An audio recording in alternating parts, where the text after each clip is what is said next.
If you've ever written a talk, presented it, and started to feel totally disconnected when you've actually come up on your feet and started to speak it through because it sounds nothing like you or doesn't feel organic whatsoever, it may not be that you are not a natural speaker, but it may be that you have written your speech in a way that you would write rather than how you would speak. A lot of analytical thinkers and speakers get really caught in this.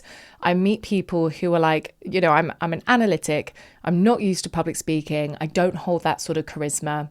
I go up to speak and it feels really dry. Well, that's because they haven't written their speech in a way that feels organic to them.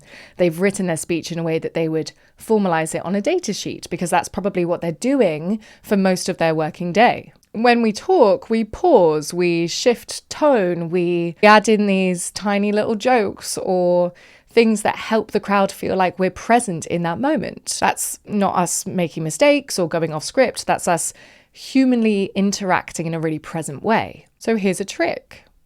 Take your talk, practice speaking it through, and try to insert these little human tendencies that are going to make your audience feel like you are present in that moment and make you feel like you're speaking as your authentic self. So, for example, if there is a side joke you can make about how long you've been at that company, or there is something about the space you're in that day that feels freezing or warm or whatever it is, you can plan to insert that before time.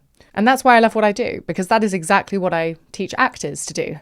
They simply have to find a script that they didn't even write and make a whole audience believe 8 times a week that the words that someone else has written comes from their body and voice. So actually, you've got a bit of an easier job because you can write your own script and then you can think about how can I convince this audience that all of these words are coming to me in an organic way in this moment, rather than I could have just sent this in an email. If you want more tips and advice on how to find that confidence and charisma in your spoken voice, do follow along as I'll be sharing as the weeks go on.